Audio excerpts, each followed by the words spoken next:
अस्सलाम वालेकुम दोस्तों। कहानी बला के ख़ात्मे का तीसरा हिस्सा पेश खिदमत है। ग्रेट जॉन विक बेचारा इस बार बड़ी मुश्किल में फंस गया है, कैट ने हंसते हंसते कहा और इसकी आवाज़ से लगा बहुत से लोग मिल के बोल रहे हों। जैसे मुसीबत में तुम हो, जान ने ठंडी लहजे में कहा। नहीं जान विक, इस बार वाकई बुरे फंसे हो तुम ने ये मुख्तलिफ मज़ाहिब सीखे हैं इसलिए रखें ताकि मेरे मज़हब के बारे में जान सको, लेकिन बेवकूफ़ इंसान, मैं तुम और तुम में एक ही मज़हब या किसी एक खुदा को नहीं मानते। हम एक जैसे हैं। मैं तुम जैसा नहीं हूँ शैतान, जानवी ने तेज़ लहजे में कहा। अगर मैं खुदा को ना मान के शैतान हूँ तो तुम क्या हो? ग्रेट जानवी, ग्रेट ने हंसते हुए कहा। तो जान के चेहरे का रंग बदल गया। वो बेड पे चढ़ा और इसने कैट की गर्दन पकड़ ली। मैं तुम्हें ज़िंदा नहीं छोड़ूंगा, जान गुर्राया। आगे ना आना अपनी औकात पर तुम मेरा कुछ नहीं बिगाड़ सकते। इसके जिस्म में रहता हूँ। तुम ज़्यादा से ज़्यादा इस लड़की को मार सकते हो, लेकिन मेरा कुछ नहीं बिगाड़ सकते। हा हा हा हा हा, कैट ने भयानक कहका लगा के कहा और ज़ोरदार फूंक मारी तो इसके मुंह से बेतहाशा पत्ते निकल के कमरे में बिखर गए और जान इसे छोड़ के पीछे हट गया। मायूसी जान के चेहरे पे वाज़ेह थी। ओ माइकल, बाहर चलें। आ, जान ने ढीले लहजे में कहा। माइकल के साथ बाहर निकल गया, जबकि उसको अपनी पुश्त पर कैट के हंसने की आवाज़ें सुनाई दे रही थी। अब क्या होगा? इसके मुंह से बेशुमार पत्ते कैसे निकल आए? माइकल ने बाहर आते ही अपनी आवाज़ की लर्जिश पे काबू पाते हुए कहा। एक बात बताओ, जब से यह हादसा पेश आया है क्या तुम्हारे घर की कोई चीज़ गायब हुई है? जैसे कोई तस्वीर वगैरह या कोई और चीज़? जान ने इसका सवाल नज़रअंदाज करके पूछा। नहीं, मेरे ख्याल में कोई काबिल ज़िक्र चीज़ गायब नहीं हुई। माइकल ने नफ़ी में सर हिलाया। आओ और मुझे पूरा बंगला दिखाओ, जान ने कहा तो माइकल इसे बंगला दिखाने लगा। 2 घंटे बाद भी वो किसी नतीजे पे ना पहुँचे। क्या कोई यहाँ और भी जगह है जो हमने ना देखी हो? जान ने सवालिया अंदाज में पूछा। हाँ, अब तो बागीचा रह गया है, मगर मुझे वो जगह भी दिखाओ फ़ौरन, जान ने कहा तो माइकल ने इसे बागीचे में ले आया। यहाँ पहले क्या था? जान ने एक घड़े की जानिब इशारा करते हुए पूछा।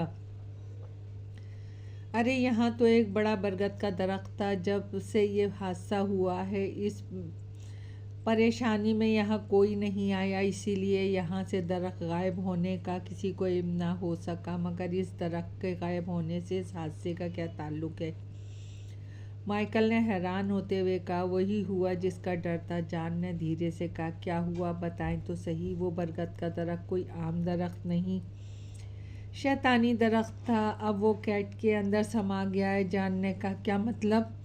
दरख्त इसमें समा गया है? अब क्या होगा? माइकल ने परेशान होते हुए कहा। इसका कोई हल नहीं है। कैट जब तक जिंदा है वो इसमें रहेगा और जब इसकी मरने पर ही छोड़ेगा, जान ने कहा। क्या मतलब? क्या इसका कोई हल नहीं है? कोई तो हल होगा। दुनिया में हर मसले का कोई ना कोई हल होता है, माइकल ने कहा, लेकिन इस मसले का कोई हल नहीं। तुम्हारे लिए बेहतर यही है कि तुम कैट को भूल जाओ, जान ने सर्द लहजे में कहा। कैसे भूल जाऊं कैट को? अपनी मरी हुई मोहब्बत को आज तक नहीं भूले और मैं अपनी जीती जागती मोहब्बत को भूल जाऊं? हरगिज़ नहीं हो सकता मिस्टर जॉन विक। अगर यह काम आप नहीं कर सकते तो इसका कोई और हल ढूंढूंगा। मैं शैतान से इस वक्त तक लड़ूंगा जब तक मेरी सांस चल रही है, समझे? माइकल ने तल्ख लहजे में कहा। ओके, मेरे ख्याल में मेरा यहाँ रुकना ज़्यादा मुनासिब नहीं, मुझे यहाँ से चलना चाहिए, जानवीक ने कहा और वहाँ से चला गया, जबकि माइकल खोई खोई नज़रों से इस घड़ी को देखने लगा। जान जैसी अपना सामान लेके ब्राउन वाला से बाहर निकला तो गेट पर इसका सामने एक औरत से हुआ। डॉक्टर कैथरीन, तुम यहाँ? वो भी रात को? जान ने हैरत से सिगरेट का कश लगाते हुए कहा। हाँ, मैं तुम्हें ढूंढ ढूंढ के यहाँ तक आई हूँ।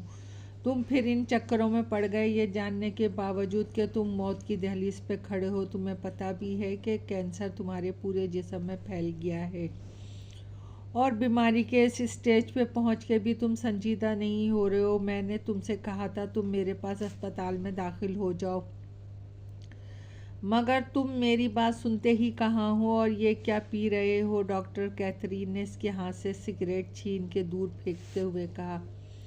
तुम जानते हो कि सिगरेट की वजह ही से तुम मौत के इतने करीब होकर फिर भी आखिर तुम्हारा मसला क्या है? अगर तुम्हारी बीवी मेरी बहन ना होती तो मैं तुम्हारी कभी फिक्र ना करती। ग्लोरिया के मरने के बाद पर मुझे भी बहुत दुख हुआ, मगर इंसान किसी मरने वाले के साथ मर तो नहीं जाता। डॉक्टर कैथरीन ने चिल्ला के कहा, मैं इस रोज़ ही मर गया था जब ग्लोरिया मरी थी। बस सिर्फ दफन होना बाकी है। तुम मेरी फिक्र मत करो। तुम्हारे अस्पताल की ट्रीटमेंट मुझे और चंद दिन जीने का मौका दे देगी, जबकि मैं जल्द से जल्द मरना चाहता हूँ। चांद ने ज़ख्मी मुस्कुराहट के साथ कहा और नया सिगरेट सुलगाई। कैथरीन इसे तासुफ भरी नज़रों से देख रही थी। वाह मिस्टर ग्रेट जॉन वीक, वाह आखिरी पोल खोलना बाकी थी, वो भी खुल गई।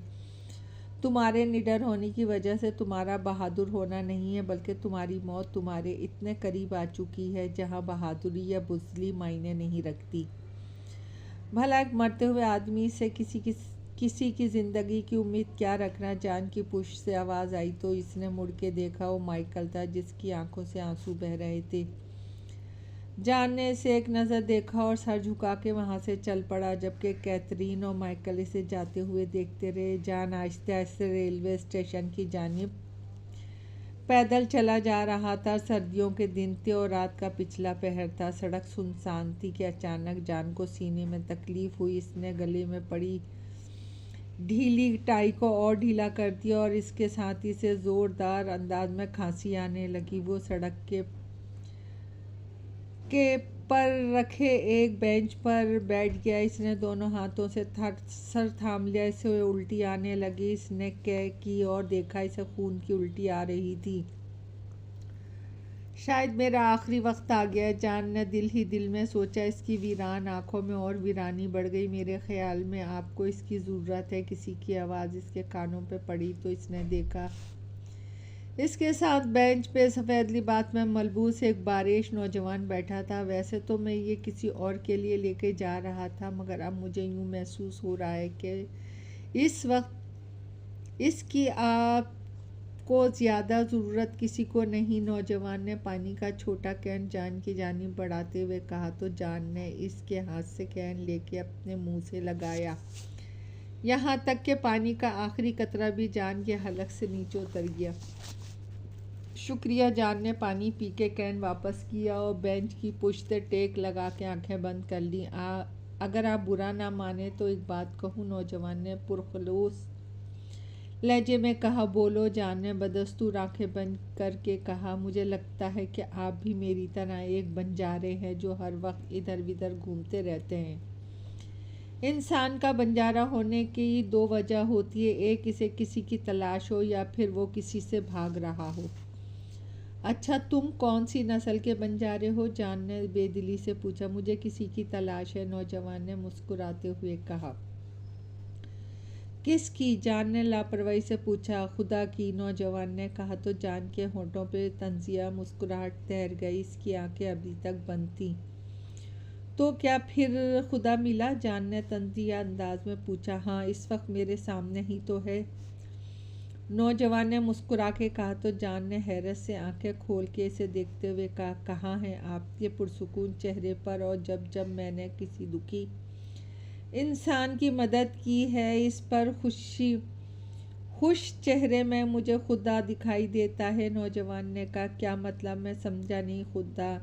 जान ने हैरान होते हुए कहा, अच्छा काम अच्छे इंसान करते हैं और हर अच्छा काम करने पे खुदा नज़र आता है। फिर जब इंसान हर तरफ से अच्छाई में डूब जाता है तो इसे इस हर चीज़ में खुदा की कुदरत दिखाई देती है। चांद, सितारे, सूरज, चरीन परीन, हर इस चीज़ में जिसे खुदा ने बनाया। नौजवान ने कहा, मगर मुझे तो ऐसा कहीं नज़र नहीं आया। जान ने कहा, शर्मिंदगी से कहा तो नौजवान के होठों की मुस्कुराहट और गहरी हो गई, क्योंकि आपकी नज़र का ज़ाविया दुरुस्त नहीं है। आप दुनिया को इस नज़र से देख रहे हैं जिस नज़र से आप देखना चाहते हैं। आप आज से एक प्यार भरी नज़र से इस दुनिया को देखें तो आपको पूरी दुनिया में खुदा की कुदरत नज़र आएगी। मेरा अंदाज़ा है कि आप जो भी काम करते हैं अच्छाई के लिए करते हैं। फ़र्क सिर्फ इतना है कि आप इस अच्छाई को पहचान नहीं पा रहे। ये कहीं रख लें, आपके काम आएगा। मैं अब चलता हूँ। नौजवान ने खाली कैन जान को थमा दिया और वहाँ से चला गया। जान हैरानगी से इसे जाते हुए देखता रहा। माइकल कैट के बेड के साथ बेबसी से खड़ा था। इसकी आंखें सोई हुई कैट को देख के भर आई थीं। तमाम घरवाले कैट से मायूस हो चुके थे। इतनी बुरी तरह सहमे हुए थे कि सबके सब अपने अपने कमरों में बंद थे। मुलाजमों ने तो अब कैट के कमरे की जानिब आना ही छोड़ दिया था, इसलिए सिर्फ माइकल ही वहाँ मौजूद था। देखो, तुम कौन हो, क्या चाहते हो, मैं नहीं जानता। सिर्फ इतना जानता हूँ कि कैट बहुत ही मासूम है। खुदा के लिए इसे छोड़ दो, माइकल ने जज्बाती अंदाज में कहा तो कैट की आंखें एक झटके से खुल गईं और इसकी आंखें और चेहरे के तासुरात नॉर्मल थे। माइकल की आंखें बंद थी, इसने हाथ मोड़े हुए थे, इसलिए वो कैट को होश में आता ना देख सका। माइकल, कैट ने पुकारा तो माइकल ने जल्दी से आंखें खोली। माइकल, ये सब क्या है? मुझे इस तरह रस्सियों से क्यों बांध रखा है? कैट ने हैरत से रस्सियों को देखते हुए कहा। इसे नॉर्मल देख के माइकल आगे बढ़ा। कैट, वो तुम बीमार थी हन्ना? माइकल के मुंह से हैरत के मारे रुक रुक के निकला। क्या मुझे क्या हुआ था जो मुझे इस तरह बांधा गया है? कैट ने एक हाथ रस्सी से आज़ाद करने की कोशिश करते हुए कहा, मगर नाकाम रही। तुम बहुत बीमार थी, इसलिए ऐसा करना पड़ा। वैसे अब तुम क्या सा महसूस कर रही हो? माइकल ने हैरानगी से कैट का यूं अचानक से ठीक हो जाना इसके लिए मौजज़े से कम ना था। मुझे कैसा महसूस होता है? मैं बिल्कुल ठीक हूँ, मुझे इनसे आज़ाद करो, कैट ने कहा। हाँ, मगर माइकल ने कहना चाहा, मगर क्या मुझ पर कोई दीवानी का दौरा पड़ता था और मैं सबको काट खाने को दौड़ती थी जो तुमने मुझे इस तरह जानवरों की तरह बांध रखा है? कैट ने गुस्से से कहा। हाँ, शायद ऐसा ही कुछ था। माइकल को समझ नहीं आ रही थी कि वो कैट को क्या कहे। अच्छा, जो भी था, अब मैं पूरी तरह से ठीक हूँ, मुझे खोलो। क्या तुम वाकई ठीक हो? माइकल ने खुशी से कहा। हाँ, क्या अब मुझे ये बात कह के देनी होगी?